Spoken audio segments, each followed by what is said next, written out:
For 4 years of college, I never had to worry about money. That was all thanks to the trust fund kid in my program, who threw cash around like confetti. When we graduated, he was on top of the world, and I had nothing. 10 years later, I found him under a highway overpass, rag and broken, looking like any other homeless guy. I held out my business card. Weekends off, full benefits, 7-figure salary. You in? The first day of freshman year, the Austin sun was hot enough to melt the asphalt. I was hiding in the shade behind the dorm building, mechanically chewing on a stale bagel.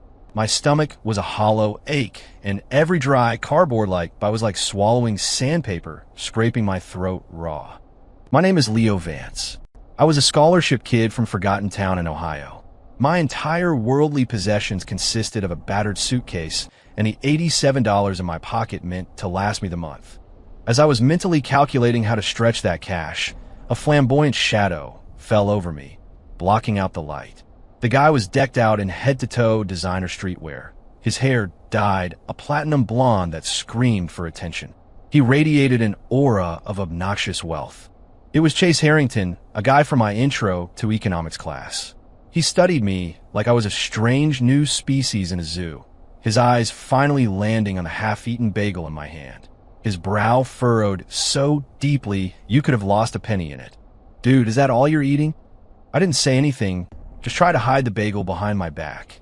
The next second, he pulled a fat wallet from his ridiculously expensive jeans, peeled off 5 crisp $100 bills, and shoved them into my chest. They were brand new, smelling faintly of ink and money. I froze completely. "What are you doing?" Chase looked at me with the most matter-of-fact expression, tinged with an almost mystical reverence. My life coach had my aura read. She said that on the first day of school, I absolutely have to give money to someone with a strong or a sign.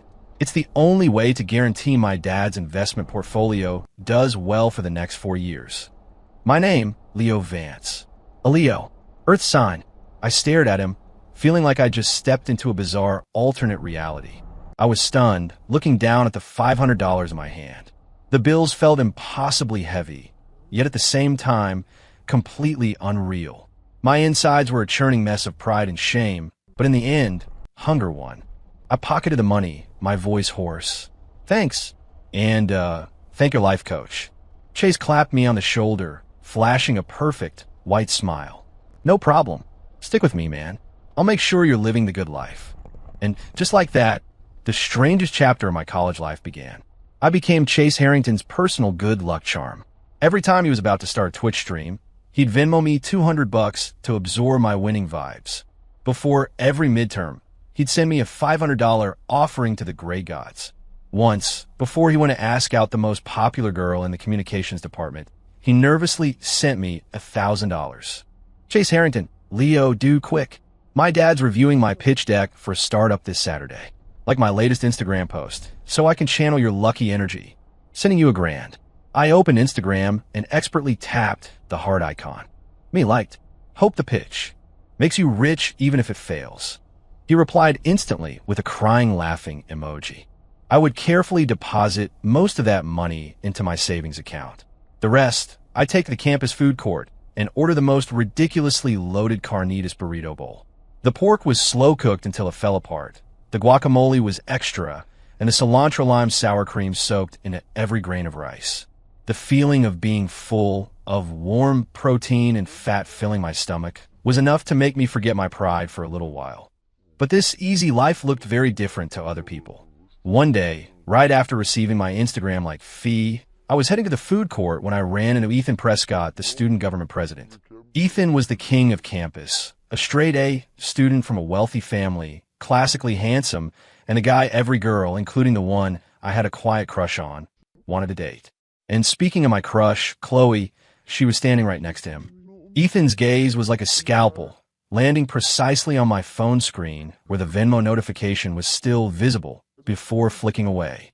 He let out a soft, contemptuous chuckle and said to Chloe, "Some people will do anything for money. No self-respect." His voice wasn't loud, but it felt like a needle straight to my heart. Chloe glanced at me, her expression a mix of disappointment and a faint, unmistakable disgust. My face burned. I clenched my phone so hard my knuckles turned white, my fingernails digging into my palm. but I didn't say a word. I walked past them without expression, heading straight for the food court. Dignity couldn't fill my stomach, but a burrito bowl could. At least the burrito bowl was warm and wouldn't make me feel cold inside and out. That night, Chase barged into my dorm room, waving a ridiculously glossy business plan. Leo, check it out. Pause on Demand. It's a pet sharing app for all the people who want a dog but can't commit. They can rent one for the weekend. It's genius. We're going to change the world. I looked into his eyes, sparkling with an earnest and idiotic excitement. I silently added this project to the dead on arrival list I kept in my head. Then I gave him a thumbs up. Genius. Totally going to change the world. 02 if Chase's previous cash doling was a source of private embarrassment. The grand romantic gesture he cooked up to win over Chloe resulted in my complete and utter public humiliation. One night, he spent a fortune arranging hundreds of candles on the main quad into the shape of a giant heart. But this being Austin in the fall, a brisk wind kept blowing them out.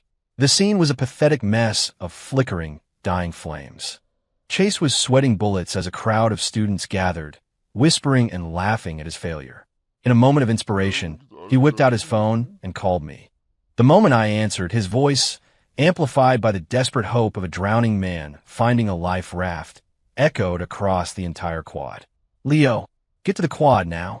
My psychic said you're a wind element, but you can control it. You got to get over here and blow some of your magic mojo on these candles.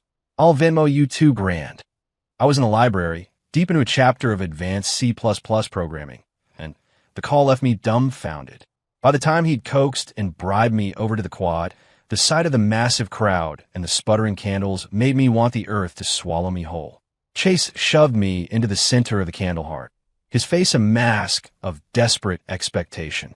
Hurry, you're my last hope, my good luck charm. Hundreds of pairs of eyes were fixed on me, their gazes filled with curiosity, amusement, and a morbid glee of people watching a train wreck. In that moment, I felt as if my skin had been peeled off and thrown on the ground for everyone to stomp on. I took a deep breath, closed my eyes, and pretended to blow a powerful gust of air at the pathetic wicks. And then the craziest thing happened. The exact moment I exhaled, the wind died down completely. Chase's frat brothers scrambled to relight the candles, and this time they stayed lit. The flames leaped up, illuminating Chase's ecstatic face. He threw his arms up in victory. It worked. It worked. I told you Leo was my secret weapon. In that instant, I became the laughingstock of the entire university. The nickname, the human leaf blower, stuck to me like glue for the rest of my college career. To make matters worse, Ethan and Chloe just happened to be passing by at that exact moment. He stood at the edge of the crowd, pointed at my pathetic figure, and said to Chloe and to everyone within earshot, in a voice dripping with mock pity, "See, that's Chase Harrington's little pet." He didn't get a finish. Chase, like an enraged lion, launched himself at Ethan and punched him squarely in the face. "You keep your damn mouth shut. Leo's my boy." Ethan stumbled back, a trickle of blood appearing at the corner of his mouth. He wiped it away, not angry, but with a cold, triumphant smile. "Your boy, a friend you bought with cash? Chase, besides throwing money around, what can you actually do?" He turned his venom on me. "You think you're helping him? You're just cutting away his dignity, piece by piece, turning him into a pathetic leech who can't survive without you." Every word from Ethan was a poison knife, twisting into my deepest insecurities. Chloe pulled Ethan away. She never looked at me again. The disappointment in her eyes hurt more than any insult. The crowd's murmuring grew louder. Chase's defense of me had only served to confirm their suspicions that I was his paid charity case. He came back over looking guilty. "Leo, don't worry about them. I've got your back." I looked at his sincere, clueless face, and for the first time, the money he gave me felt scorching hot. I realized this easy life came at a price. I couldn't go on like this. I had to stand on my own 2 feet in a way that no one could ever question. 03 the graduation bells were about to ring, filling the air with a mix of sentimental goodbyes and anxious uncertainty. Chase's career as a business visionary reached its peak that summer. His senior thesis was titled "The Application of Metaphysical Principles in Venture Capital and Its Philosophical Implications." I'll never forget our gray-haired, normally gentle economics professor, who, after listening to Chase's 15-minute presentation, looked like he was about to hurl his thermos at him. Absurd. This is a complete and utter mockery of economic science. Chase was unfazed. After getting chewed out by his advisor, he dragged me outside to excitedly lay out his post-graduation blueprint for world domination.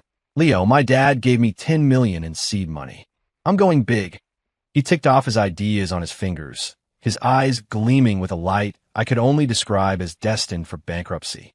First, a subscription box for artisanal gluten-free dog treats. We'll use drones for delivery.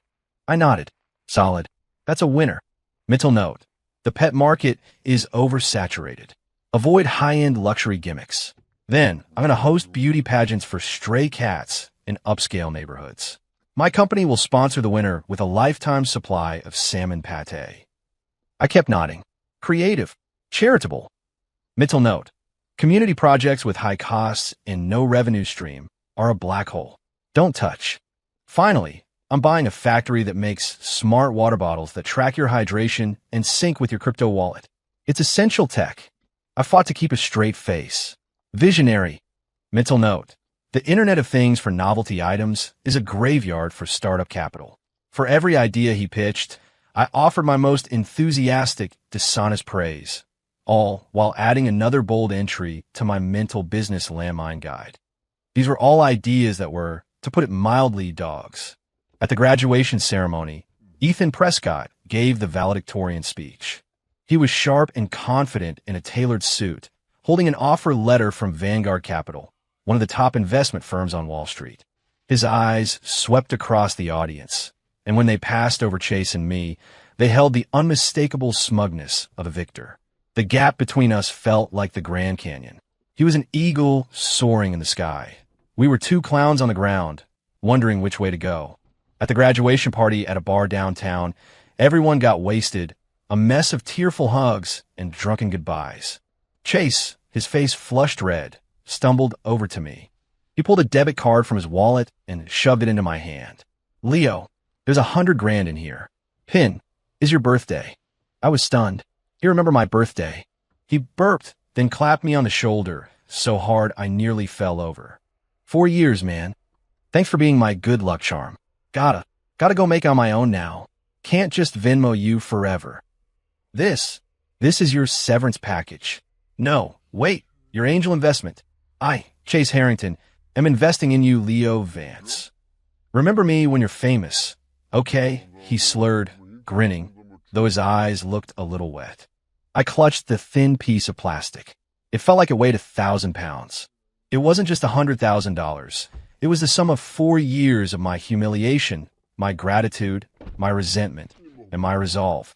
I watched Chase's staggering figure disappear into the crowd and made a silent vow. I would not only pay this money back, I would multiply it. Ethan Prescott and everyone else who ever looked down on me, just you wait.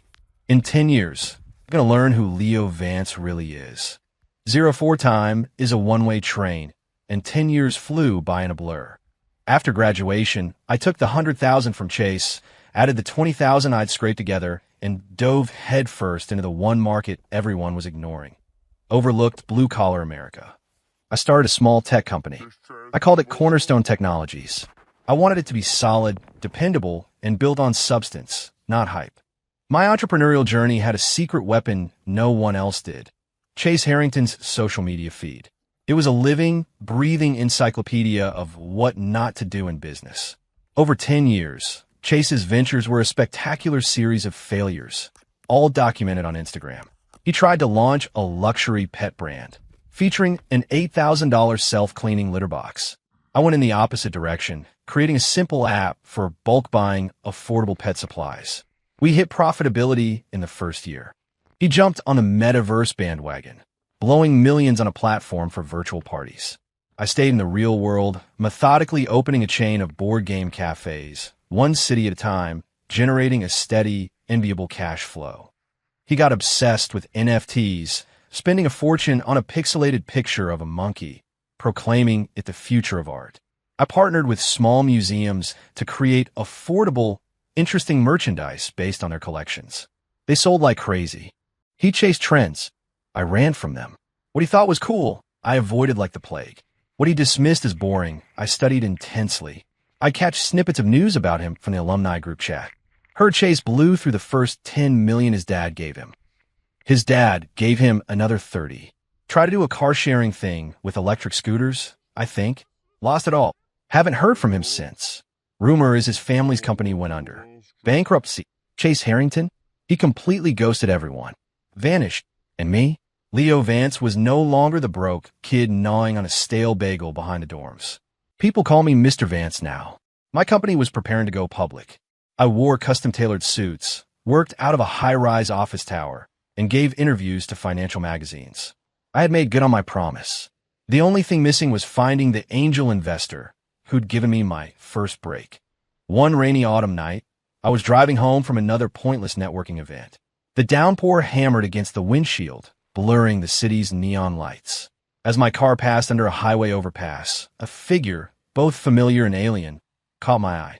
A man was huddled in the darkest corner of the concrete shelter, knees pulled to his chest, soaked to the bone. His matted hair was plastered to his face. He looked like a stray dog abandoned by its owner. As pathetic as he looked, I recognized him instantly. Chase. My heart seized, as if gripped by an invisible hand. I pulled the car over, grabbed an umbrella, and stepped out into the storm. The cold rain instantly soaked the cuffs of my pants. I walked toward that dark corner, my leather shoes making dull thuds in the puddles. I stopped in front of him and crouched down, the wide black umbrella shielding him from the worst of the rain. He slowly lifted his head, his eyes vacant and unfocused. Rainwater, or maybe tears, streamed down his gaunt cheeks. When his gaze finally landed on my face, a violent tremor ran through his body. He recognized me. The next second, as if he'd been burned, he snapped his head down, tried to shrink into himself, to disappear into the concrete. It was the posture of absolute, soul-crushing shame. The proud, flamboyant trust fund kid no longer had the courage to even look me in the eye. I reached into the inner pocket of my suit jacket and pulled out my business card. Black cardstock, gold lettering. Leo Vance, CEO, Cornerstone Technologies. I held it out to him, my voice uncannily calm against the drumming of the rain. Weekends off, full benefits, 7-figure salary. You in. 05 in the end, Chase came with me. When I brought him to my penthouse apartment downtown, he stood frozen in the foyer, so awkward he didn't know what to do with his hands or feet. His soaking clothes dripped water onto the expensive rug. He tried to back away, but I grabbed his arm. Go take a shower. I'll have some clothes laid out for you. When he emerged from the bathroom, dressed in a clean, soft set of sweats, he finally looked a little more human. But his eyes were still dull, filled with a wariness and uncertainty about the world. The next day, I took him to the office. The position I created for him was Chief Strategic Advisor to the CEO. The announcement sent shockwaves through the company. The gossip around the espresso machine was rampant. Who is this guy? The CEO just found him. He looks lost. Doesn't have that executive vibe at all. I heard the boss literally picked him up from under an overpass last night. I gave him the corner office with the best view in the building, right next to mine. But on his first day, he was a spectacular 3 hours late. My assistant, CC, reported it hesitantly while I was reviewing a financial report. Mr. Vance, your new advisor, Mr. Harrington. He hasn't arrived yet. I didn't even look up. It's fine.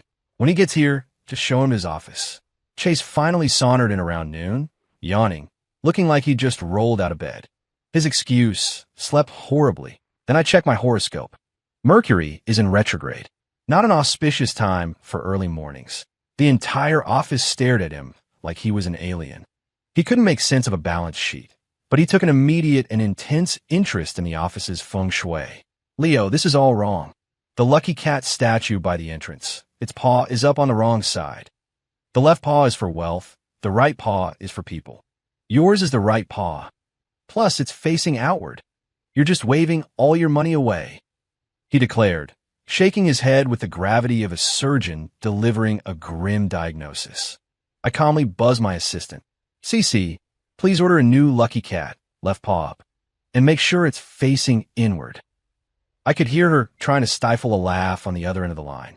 Right away, Mr. Vance. That afternoon, We had a major project review meeting. I had Chase sit in. He sat next to me as a project manager gave a slick PowerPoint presentation. Within minutes, Chase's eyes were glazing over, and he was struggling to stay awake. Right at the end of the meeting, a keyword must have pierced his sleepy haze. He shot up from his chair and shouted, "I know this one. Community-sourced grocery delivery. I had that idea years ago. This is going to be huge." The entire boardroom fell into a dead silence. Every executive, including the project manager on stage, turned to look at me, their faces a canvas of confusion and alarm. I slowly closed the folder in front of me, my voice quiet but firm. "This project is dead. Next." Chase stared at me, completely bewildered. "What? Why? It feels right. It's totally the next big thing." I looked at him, my expression unreadable. "Precisely because it feels right to you, it has to die. Your feeling is this company's biggest red flag." Chase Harrington approved was my new code for canceled immediately. Though he was down on his luck, Chase hadn't lost his entitled habits. He complained that the office coffee machine produced a subpar brew and demanded a pour-over setup. He found the afternoon pastries too sugary and requested custom-made macarons from a five-star hotel. I instructed HR to grant his every request. I was happy to pay him a seven-figure salary and cater to his whims. All I was buying was that one priceless phrase, "I've got a good feeling about this." It was the best deal I'd ever made. 06. Our company was in the middle of negotiating a major partnership. The other party was a hot new player in the industry, controlling the online user traffic we desperately needed. After several rounds, it was time for the heads of both companies to meet. That day, I was in our main conference room with my senior team, waiting. When the door opened and the man leading the other delegation strode in, impeccably dressed, oozing elite confidence, my blood ran cold. It was Ethan Prescott. He looked even more polished and successful than he had 10 years ago. Time had gifted him the easy self-assurance of a man who always wins. He saw me and froze for a split second. Then, a slow, knowing smile spread across his face. "Leo Vance. I have to say, I never expected the CEO of Cornerstone to be you." His eyes lingered on me for a moment before shifting, like a predator spotting more interesting prey. They moved past me and landed on Chase, who was standing just behind me. In that instant, Ethan's surprise morphed into the cruel, playful look of a cat that's just cornered a mouse. Well, if it isn't the great Chase Harrington," Ethan said, his voice loud enough for everyone in the room to hear. "What are you doing here? Did Leo hire you for an internship?" The color drained from Chase's face, leaving a sickly pallor that started at his cheeks and spread to his ears. He instinctively tried to shrink back, his body rigid. It was the first time since he'd started working for me that he was in a professional setting with an outsider. Ethan wasn't about to let up. He strolled over to Chase, and just like he had on the quad a decade ago, he clapped him heavily on the shoulder. His tone was light, but thick with condescending concern. "Remember college, Chase? I told you money couldn't buy you a future. I guess you believe me now, huh?" He turned back to me, the malice in his smile practically dripping. "Leo, it's admirable that you're loyal to old friends, but a company isn't a charity. You need to be careful who you hire. You don't want unprofessional elements damaging your brand." A few of the people Ethan brought with him snickered. My own team members shifted uncomfortably, their faces tight with embarrassment. It was a naked, calculated humiliation. Ethan wasn't just attacking Chase. He was attacking me, questioning my judgment and professionalism as the CEO of a company on the verge of an IPO. Chase's lips trembled. He balled his hands in a fist so tight his knuckles were white. He was drowning in shame and rage. He spun around, ready to flee the room that had become his personal torture chamber. I shot out my hand and clamped it down on his shoulder. It was a firm, steadying grip. Chase turned back, looking at me with confusion. I didn't look at him. My eyes were locked on Ethan, and a slow, cold smile spread across my face. "Ethan, it seems you have a misunderstanding about my company's organizational structure." My voice was calm, but it dropped into the tense silence of the room like a stone in a still pond. Ethan raised an eyebrow, a smirk playing on his lips, clearly waiting to see how I'd try to spin this. My hand didn't leave Chase's shoulder. Instead, I pulled him forward slightly, so we were standing side by side. Let me reintroduce you, I said, smiling at Ethan. You're mistaken. This man isn't my employee. He's my partner and a lifetime honorary advisor for Cornerstone Technologies, Mr. Chase Harrington. Partner? Ethan scoffed as if I'd just told the funniest joke of the century. Him, the business prodigy who single-handedly bankrupted his own family. His team laughed along with him. My smile didn't falter. It widened. Yes, him. I spoke each word with deliberate clarity. The only reason this company is where it is today, the reason we've sidestepped countless landmines on our path to success, is thanks entirely to Mr. Harrington's unique and unparalleled strategic foresight. Ethan's face was a mask of disbelief. His strategic foresight? That's right, I said, nodding emphatically. I then turned to address everyone in the room, my employees, my executives, and Ethan's stunned delegation. Since Mr. Prescott is here today, allow me to reveal our company's most valuable trade secret, our core decision-making principle. Any project Mr. Harrington is excited about is to be immediately canceled. Any idea he finds ridiculous is to be given top priority. Internally, we have a name for Mr. Harrington. We call him our Chief Strategic Landmine Detector. A wave of shock rippled through the room. My own team's jaws dropped, their faces lighting up with sudden, dawning comprehension. Ethan and his team's laughter died in their throats, replaced by expressions of utter bewilderment. Chase himself was staring at me, dumbfounded, as if seeing me for the first time. Ignoring their reactions, I picked up a dossier from the table. Our team's comprehensive report on Ethan's company's recent investments. I slapped it down and pointed to a specific project. For example, the Smart Charging Station 2.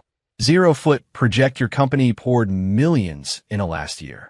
It was pitched as a green tech revolution, but was, in reality, a money-burning pit. I looked at Ethan. I remember it clearly. When Chase saw the news about it, he slapped his thigh and said it was the most brilliant thing he'd ever seen, that would change the way people live. As a result, the investment committee at Cornerstone held an emergency meeting that night and dodged a bullet that ended up costing countless venture firms a fortune. The color drained from Ethan's face. That project had been his baby, and its spectacular failure had cost him his annual bonus. I wasn't finished. Or how about the automated convenience store craze from the year before? Chase told me with breathless excitement that it was the future of retail. After hearing his endorsement, I immediately shut down a similar pilot program we had in development, saving us at least $30 million in R&D costs. With every example I gave, Ethan's expression grew more tortured. Because every project I mentioned was a colossal failure he or his parent company, Vanguard Capital, had been involved in, facts my team had uncovered during our due diligence. I walked right up to Ethan and, mimicking his earlier gesture, gently patted him on the shoulder. You see, Ethan, you only saw the money Chase lost for his family. You never saw how every one of his feelings saved Cornerstone from catastrophic risk. His business instincts are a perfect reverse indicator. He is a priceless, walking, talking short sell signal. He is our human North Star, pointing us firmly away from disaster. So yes, I pay him a 7-figure salary. I give him the best office and every perk imaginable. What I'm buying is his feeling. Now, I said, looking him dead in the eye, do you still think my company is a charity? I pull my hand back. Ethan's face was a mottled mess of red and white. His greatest source of pride, his business acumen, had just been dismantled and ridiculed in the most absurd, undeniable way possible. It was a far deeper wound than a simple insult. So, Ethan, I said with a polite smile, gesturing to the table, about that partnership, are we still talking? Ethan stared at me, then at the completely petrified Chase. Without another word, he turned on his heel and, along with his team, walked out of the conference room. His retreat was anything but graceful.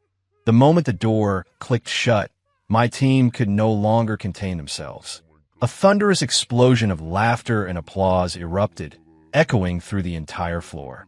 08 after Ethan's humiliating retreat, a triumphant, almost giddy atmosphere filled the conference room. Chase, however, stood frozen like a statue. He slowly turned to look at me, his eyes wide with a dazed, disbelieving wonder. Am I really that good? He asked, his voice trembling slightly, like a kid who just found out he has superpowers. I walked over to him, looked him dead in the eye with the utmost seriousness, and nodded once. "One of kind. Chase," I said, "you were blessed by the gods of business. They just happened to put their seal of approval on you upside down. Your value is immeasurable." Those words were like a key unlocking something deep inside him. The fog of self-loathing and confusion in his eyes vanished, replaced by a kind of defiant, self-aware confidence. From that day on, Chase Harrington had a renaissance. He had finally found his unique place in the world and embraced his role as chief strategic landmine detector with unprecedented passion. He stopped coming in late. He'd stroll through the office with his hands clasped behind his back like a general reviewing his troops. He'd burst into department meetings to offer his unsolicited and now highly coveted opinions. "This idea is terrible. It's boring. No vision. This is brilliant. I can practically hear the opening bell at NASDAQ." The project teams began to treat him like a revered oracle. Every morning, product managers would line up outside his office with their latest proposals. "Mr. Harrington, could you take a look at our new app concept, a social network for senior citizens?" Chase would scan the document, then wave his hand dismissively. "Amazing. Absolutely brilliant. You're solving a major societal problem. Caring for the elderly. This is great karma. It has my full support." The product manager would snatch the proposal back as if it were a winning lottery ticket and sprint back to his desk. "We got it. Chase loves it. Everyone pivot. Pivot hard. We need to make the user interface more confusing, add more pointless features, and market it to millennials to manage for their parents. Behind a paywall." Under Chase's visionary leadership, our company flawlessly navigated around one fatal business trap after another. His crowning achievement came during an acquisition deal. We were looking to buy an emerging AI firm. The founders had Ivy League credentials. The tech seemed revolutionary, and the financials were flawless. Everyone thought it was a golden opportunity. I sent Chase along with the due diligence team to check them out. He came back in a state of near-manic excitement, bursting into my office with his face flushed. "Leo, this company is insane. The founder is the next Steve Jobs. Their tech is so advanced, I don't even understand it, which means it must be incredible. We have to buy them. We have to mortgage the whole company if we have to." He gushed, practically vibrating with enthusiasm. I listened calmly to his assessment, then picked up my phone and halted the entire acquisition process. Effective immediately, I want a deep dive forensic audit of that company. Verify every line of the founder's resume and cross-reference their raw data. I want every single pixel examined. My team was baffled by the order, but carried it out. A week later, the results came in. The brilliant AI company was a complete fraud. The founders' degrees were fake, the revolutionary tech was just a concept, and all their data was fabricated. Their entire goal was to secure a massive acquisition payout and disappear. If I had trusted the initial report and signed the papers, Cornerstone Technologies would have lost $500 million, a blow that would have crippled, if not destroyed, us. At the next executive meeting, I publicly commended Chase. "Thanks to the keen risk sensitivity of our advisor, Mr. Harrington, this company has avoided a catastrophic loss. I am therefore awarding him a special bonus of $1 million. When I handed the oversized check to Chase, this man in his 30s broke down and cried. He wept like a child, a messy, noisy mix of sobbing and laughing. "Leo, I finally earned something. On my own." He choked out between sobs. I looked at him, a lump forming in my own throat. "Yes, you did, Chase. You finally proved your own worth in the most unexpected way imaginable." 09. Ethan Prescott was not the type to accept defeat gracefully. He was a snake, and when cornered, he would strike back with venom. Soon, Cornerstone Technologies faced the greatest crisis in its history. Ethan convinced his backers at Vanguard Capital to launch a hostile takeover bid for our company. Vanguard was a titan of industry with bottomless pockets. Their offer was aggressive and highly attractive, sending shockwaves through the market. Simultaneously, Ethan used his connections to start poaching our key talent. He offered triple the salary and massive stock options, targeting our chief technology officer and the core members of our algorithm team. Under that kind of pressure, loyalty has its limits. Within a week, my CTO submitted his resignation, taking 3 of our best engineers with him. The turmoil in our tech department, combined with the news of the hostile takeover, hit the market like a 1-2 punch. Cornerstone's stock plummeted. For 3 consecutive days, it hit the limit down at the opening bell. Panic spread through the company. Our investors, once our biggest cheerleaders, started calling me, pressuring me to accept Vanguard's offer. Take the money and run, Leo. Cash out while you can. Right on cue, Ethan called me. His voice was oozing with the smug satisfaction of a victor. I told you you'd regret it, Leo. How does it feel to be on the losing side? I'll give you one last chance. Sell me your shares. For old time's sake, I'll even let you stay on as a VP. He paused for effect. As for that useless waste of space, Chase Harrington, he's the first one I'll fire. My company doesn't carry dead weight. Listening to his gloating laughter, I felt a wave of disgust. Go to hell, Ethan. I hung up. His parting shot, "You'll regret this," still echoed in my ear. For the next few days, I lived at the office, surviving on caffeine and adrenaline. The lights in my office never went out. The ashtray overflowed. I stared out at the city lights, feeling the crushing weight of it all for the first time. My company, the thing I had poured my entire soul into for 10 years, was I about to lose it all to a person like Ethan? Late one night, Chase quietly entered my office with a cup of coffee. He didn't say a word. He just placed the mug on my desk and sat down on the sofa across from me, keeping a silent vigil. It was the first time he had ever seen me look so exhausted, so vulnerable. He didn't know how to help, so he just offered his presence, a quiet, unwavering show of support. Looking at the genuine concern in his eyes, I felt a flicker of warmth. No, I couldn't lose, not just for myself, but for this idiot who had always, in his own strange way, treated me like a brother. I had to find a way out, a way to turn the tables, to snatch victory from the jaws of defeat. Tim, my core team, and I spent days locked in the boardroom, brainstorming until we were running on fumes. The room was thick with smoke, the whiteboard a chaotic mess of strategies that were drawn up and then immediately erased. Against a behemoth like Vanguard Capital, every conventional tactic felt like bringing a knife to a gunfight. We were out of money, out of people, and out of time. The mood was bleak. Despair hung heavy in the air. Just as we'd all lapsed into a defeated silence, Chase, who had been sitting quietly in the corner, finally spoke up. "Leo, what if we—" He scratched his head, his expression dead serious, as he offered the most insane idea I had ever heard. "What if we just give the company to the government?" Everyone stared at him as if he had sprouted a second head. One of the VPs couldn't help but let out a snort of laughter. "Chase, are you drunk or just sleep-deprived?" But Chase was completely earnest. "No, think about it. If we become a state-owned enterprise, Vanguard can't touch us, right? Who's going to launch a hostile takeover of a government entity? Plus, we'd be patriots." The room erupted in laughter. It was, without a doubt, the most ludicrous business proposal of the decade. But I wasn't laughing. I was frozen. His words were like a bolt of lightning, illuminating a path through the darkness. Give it away was nonsense, of course. But the core concept, giving it away, that was the key. What did Ethan and Vanguard want? They wanted to acquire our company cheap to get their hands on our most valuable asset, our proprietary algorithm for analyzing consumer behavior in underserved markets. It was our secret sauce, built on a decade of data. It was our fortress. What if that fortress was no longer exclusive? What if our stock became worthless or even a liability? Their entire motivation for the takeover would vanish. A plan, as audacious as it was terrifying, began to form in my mind. I shot to my feet, my eyes blazing with a wild, desperate energy. "I've got it." I gathered my most trusted team members into a secure room and laid out my plan. We were going to open source our core algorithm. We're giving it to the world. For free. The room was filled with sharp intakes of breath. "Leo, are you insane? That's corporate suicide.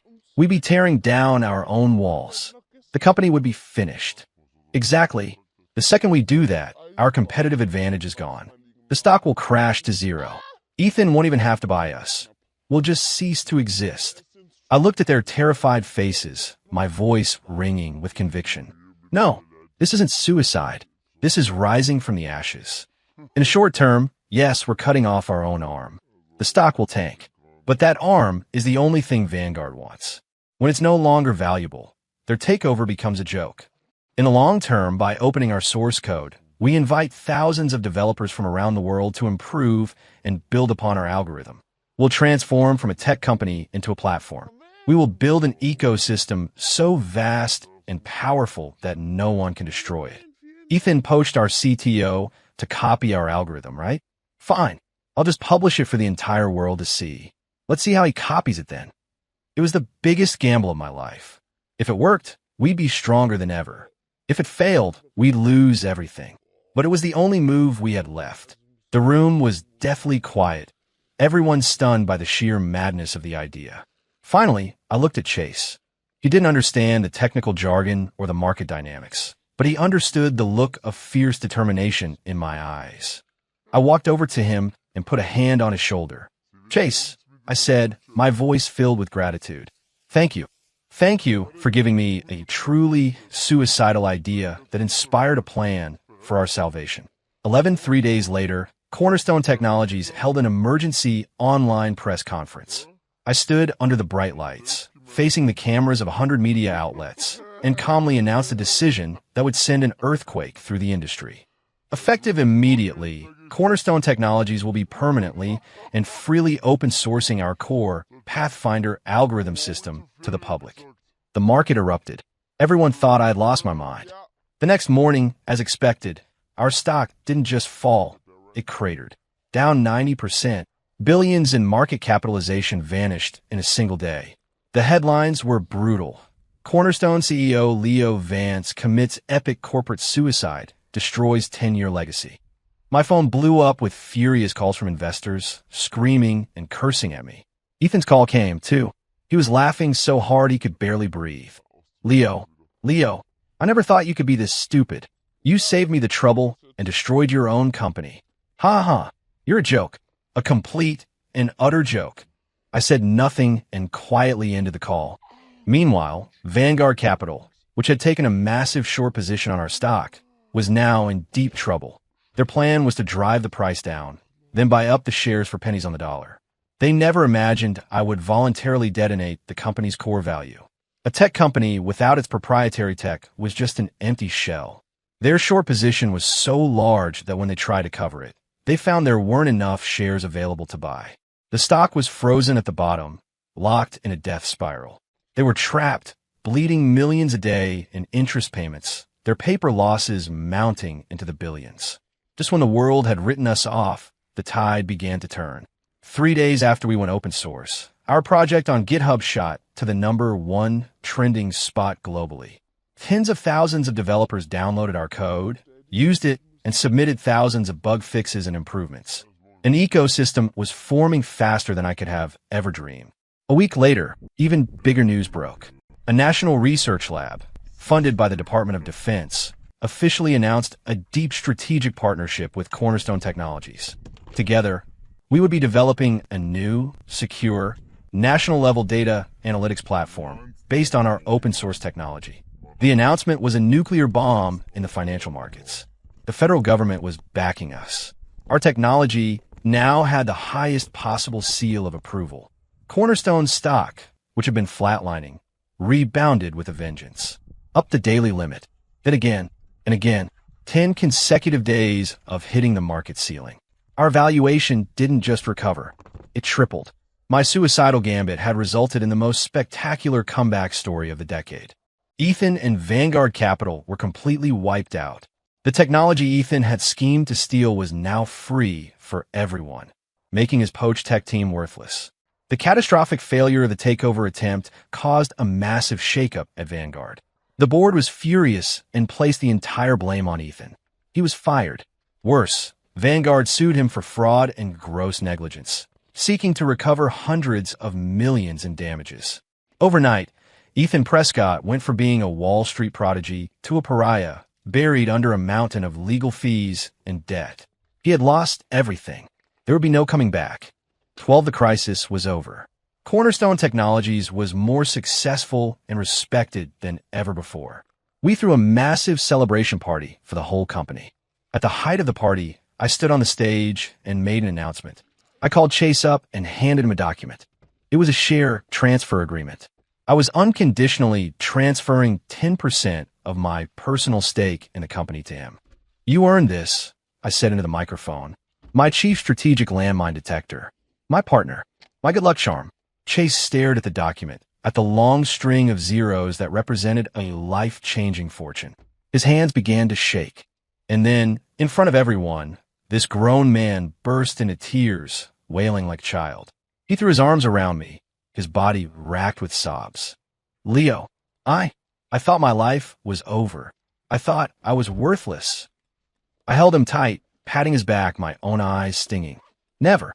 Your career as a business genius is just getting started." Later, I heard what happened to Ethan.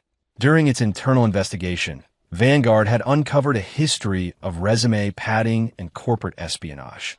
Not only was he financially ruined, but he was also blacklisted from the entire industry. The man who had built his life on arrogance and stepping on others was ultimately consumed by his own ambition. On a perfect, sunny weekend, I drove Chase back to our old university campus. A decade had passed, but not much had changed. We sat on the steps by the main quad, just as we had countless afternoons all those years ago. The sun felt warm and lazy on our skin. Chase pulled a lollipop from his pocket, unwrapped it, and stuck in his mouth. Then he leaned over to me conspiratorially. "Leo, listen, I've had another amazing idea." His eyes were bright, full of that old, familiar, and terrifying spark of creative self-destruction. "Okay, picture this, shared consciousness. We create a device that extracts brain waves from smart people and sells them as a subscription service. What do you think? Genius, right?" I looked at his face, flushed with excitement, and smiled. The sun was shining. The breeze was gentle. My meal ticket, no, my brother, my partner, had finally found the perfect way to make his mark on the world. And I would always be there right behind him, as his biggest supporter and his most faithful reverse indicator.